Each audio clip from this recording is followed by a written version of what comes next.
meget tålmodigt og ventet på, at det var din tur. Det er meget spændende at høre de andre. Ja, men jeg ved, at du så fra Green Cow Solutions, du vil gerne starte med at fortælle noget om nogle bakterier og hvad de laver, og du har taget nogle af dem med.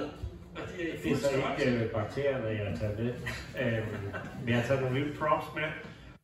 Naturen er jo netop udgangspunktet for Biosolutions, og der er jo pågået en masse evolution. Men ude i naturen, for eksempel i søer, der falder der en masse blade og sådan noget ned. Og dernede i bunden af søerne, der er der de her arkeer, som nedbryder bladene. Og når de så spiser, så omdanner de ting, der bliver til metan. Og det er jo heldigt nok, fordi vores dejlige natur har jo så sørget for, at det der er, hvad skal vi sige, noget der kommer ud af den her, det er faktisk næring til en bakterie, der hedder Metanococcus capsulatus. Som et godt navn der, Metanococcus capsulatus, ja. Men det er en bakterie, som faktisk lever af metan. Spiser metan. Så det der så sker, det er, når de her ude i søen, de arbejder sammen, den spiser det, der kommer ned til dem. Leverer metan til den her, og når den får nok metan, jamen, så kommer der flere bakterier af den her samme type, og de består faktisk af en stor andel af protein. Så når vi kigger på naturen, så har vi faktisk en bakterie, som spiser metan og bliver til flere bakterier, der så bliver til en proteinmasse. Den proteinmasse, den er faktisk sammenlignet med f.eks. fiskemel, og har de essentielle aminosyrer til at lave mælk og hvad der ellers skal bruges der. Så hvis vi nu flytter det her scenarie ned i maven på en ko, kan I forestille jer det? Måske lige med håndsoprækning. Hvor mange maver har en ko? Okay, det er 4. Okay, fair nok. Det der er interessant her, det er jo i den første mavekone, det man kalder vomsen, der er der netop også et miljø, iltfattigt miljø, hvor den her lille arkea, den leverer en masse metan. Og så er det næste spørgsmål. Den metan, kommer den ud af kogen med en prut eller med en bøvs? Skal vi prøve prut? Bøvs? Yay! Så forestil jer så det her enkle koncept. Vi kigger ud i naturen, vi kigger i søen, vi kigger ind i en kogom, og så får vi muligheden for, at der er noget metan. I stedet for at det bliver bøvset ud, så har vi en bakterie, som spiser det, bliver til flere bakterier, fortsætter ned gennem koens fordøjelsessystem som en udvidet proteinmasse. Og koen er jo i virkeligheden så unik, at den selv kan producere sin protein. Altså, så kan det ikke blive mere lokalt produceret protein. Så den laver mere mad til sig selv? Ja. Men, wow. Nå, nej, fedt. Det forstår jeg bedre, men det første gang jeg fik det at vide, så var det, men nu forstår jeg det meget bedre. Jeg tænker, okay, det er så ideen med det, men fra ideen til, I er der nu, hvor meget tid er der gået, hvor mange investeringer har I lagt i det? Ja, en af de ting, der ikke har været nævnt endnu omkring Biosolutions, det er, at det er nok en af de mest langsigtede investeringsrejser, man skal på, og det er ikke billigt. Indtil nu er der allokeret over 30 millioner i Green Cow Biosolutions plus vores partnere, der blandt andet er Teknologisk Institut, Københavns Universitet og Aarhus Universitet Forum på København. Og i det samspil med specialister har vi muligheden for at frembringe det her, som i virkeligheden er et foderadditiv til køerne, hvor vi fodrer dem med de her bakterier, så de både kan reducere metan og øge protein i koen selv. Og ja. Det lyder helt vildt. Altså, det vil sige, jeg forestiller mig, at I også snakker med kunder, og jeres kunder gælder, altså nu, vi har lavet en lille forberedelse først, så sagde jeg til mig, at det var mælkeproducenter og foderproducenter, der ligesom var jeres, vil være jeres kunder. Ja. Hvad siger de til hele den her tanke, den her idé, deres begejstring eller bekymring? Altså deres primære bekymring er for det første, at de er lovbudt at skulle fodre køer med noget, der hæmmer metan.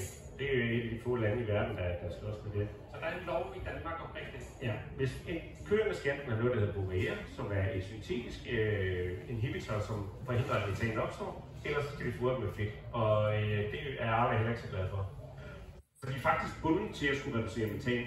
Vi kommer så med et forslag til dem, når det er klart på markedet, at kan vi både reducere jeres metanudslip op mod 50%, hvis vi er heldige, samtidig med, at vi kan øge effektiviteten med jeres proteintilskud. På den enkelte ko, så er der både lidt til afgiftsreduktionen, og så er der faktisk også lidt måske til bundlinjen, hvis der er køer, der producerer mere mælk eller har mere velbefindende og lignende. Så i virkeligheden, det er point for den. Og hvad er så bekymringen? Så i virkeligheden, hvad tænker I over? Altså, nu er tydeligvis Fynbo kan høre på mit sang, men på den ene side, der koster det. Og på den anden side, der siger de, hvad koster det? Så her på Fyn, der tager vi sådan stille og roligt og siger, jamen, det vi rammer, det bliver et marked eller en pris, som svarer til markedet.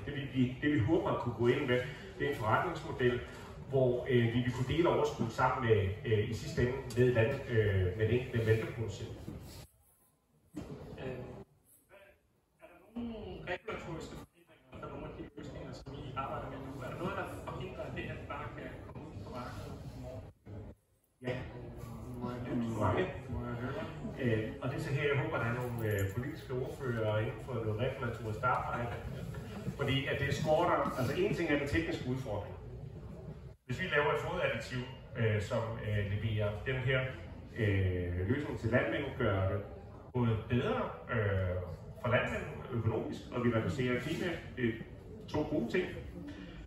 Så er der nogle europæiske forordninger, som har det lidt, i hvert fald ikke vokset med den teknologiske udvikling, der gør, at for eksempel sådan noget med at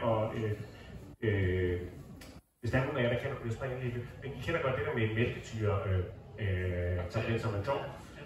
Det er inaktiveret, eller de er ikke helt inaktiveret, de faktisk de ligger og sover, så kommer de, så indtager man dem, så kommer ned og gør det godt for maven. Ja, det er godt. Det tager man for. Det må vi så det må vi så endnu ikke med for køer. Så, med den her i hvert fald. Ja. Så det er en udfordring. Så hvad vi har af tekniske udfordringer, det er en ting, det er en stor hurdle, og det er mega spændende.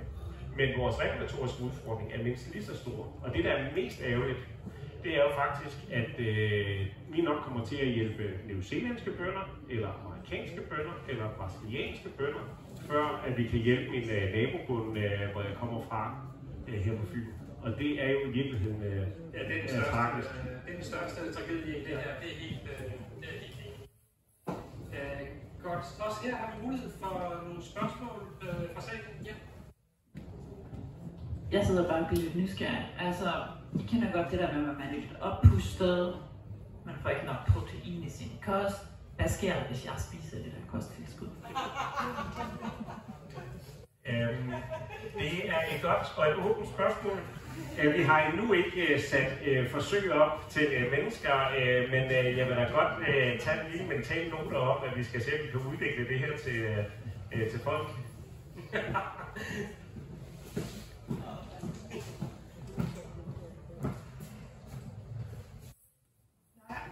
Vi får sådan et proteintilskud, vil det sige, at man kunne lade være at importere sojaskov. Så var man jo kommet rigtig langt. Jeg skal lige huske at sige, at vi har gennemstuderet det her fra starten. Fordi det er nemlig hele en af de pointer, der er i, at vi kan både levere protein. Jeg ved ikke om dem af jer, der har køer, de er på i virkeligheden bare sådan en. De får noget at spise. Her i den blanding er der blandt andet proteiner. Og det kan være sojaskov, det kan være fiskemel. Med den her, det er ikke meget, vi kommer til at tilføje, men vi kan tilføje noget, der så ikke skal være sojaskov, som kommer fra en tidligere regnskov og er sejlet op i i sådan en coaster. Vi behøver sikkert overfiske havene for at få den fiskemel, der skal til at levere de andre proteiner. Så det er faktisk, hvad skal vi sige, det er jo en af de ting, hvor klimabelastningen, hvad skal vi sige, en ting er, at vi fjerner metanen, der går direkte til. En anden ting er, at hvis der bruger det frække udtryk, ESG-regnskaberne, som landbruget også står til regnskab for, det vil sige, at de skal dokumentere for, hvor deres produkter kommer fra, og hvad for en CO2-aftryk der er. For der er der mange indirekte effekter, af det, vi laver, fordi vi substituerer for eksempel protein. Tak for spørgsmålet. Det var næsten for godt. Masser af spørgsmål her. Ja, men det skal jo have noget, for at kunne lave protein, skal den have noget kvælstof. Hvor kommer det kvælstof fra, som de bakterier skal leve i? De er i koens skum.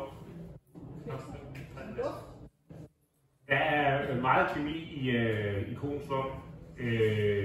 En af de ting, som jeg kan så afsløre, det der er lidt udfordrende, også af teknologiske spændende ting, det er, at de her arkeer, de lever i iltfattige miljøer, og de her, de er glade for ilt.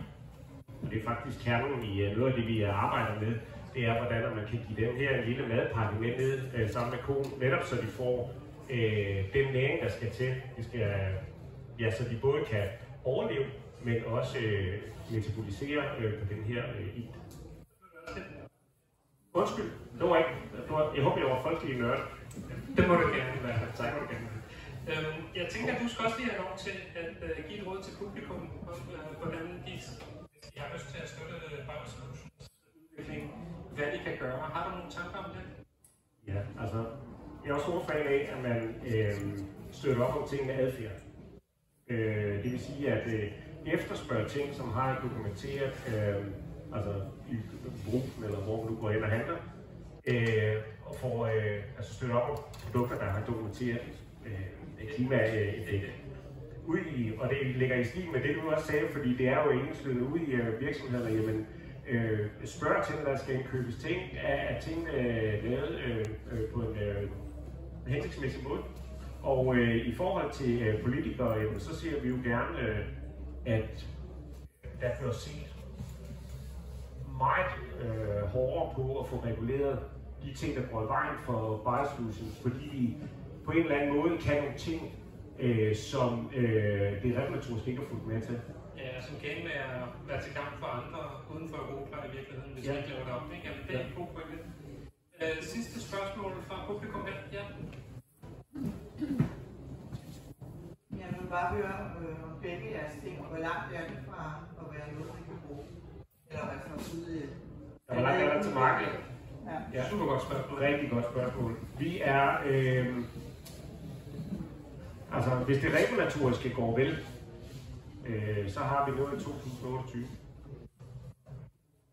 Og så kan vi reducere altså megaton i metan rundt om i globalt. Og det her, det er ikke kun et dansk fænomen. Det er alle malkekøer, vi i virkeligheden går til at starte med. Og i virkeligheden, så det her, det er alle drøvetyper. Men nu starter vi med malkekøer, fordi der kan vi nogenlunde kontrollere doseringen, så vi får en god og stabil effekt. Og Nikolaj? Jamen altså, de her i dag, det producerer vi i Aarhus, og de er sådan set til salg i projekter. Der er en vis skala på, fordi det er en pilotproduktion, vi har. Vi håber meget på, inden for de næste par år, at få skaleret det op. Som jeg nævnte, vi skal have det op på de her akustikjobber, fordi det er det, der rigtig gør en forskel. Og så er der sådan en sjov med den der byggesektor. Jamen, det vil vi gerne. Kan vi levere 2.500 kvadratmeter, for det vi skal bruge? Så der er simpelthen der er salgspotentiale bare i at have volumen, så det er det, vi skal have. Men ja, vi er begyndt at lave projektsalg på de her, de er på markedet. Det der er den helt store, kan man sige, kigger for os også. Og der er noget regulatorisk. Lige den her, den vil jeg ikke brokke mig over, fordi der er noget brandkasse, der er noget brandgodkendelse, og det skal vi have. Og det er fair nok, det skal vi ikke lave om på, men den er vi også rigtig godt i gang med. Så det skal også nok få styr på. Så inden for et par år, så er det helt store skal det ankomme. Tak for det, og tak til paneldeltagerne. Giv dem en hånd.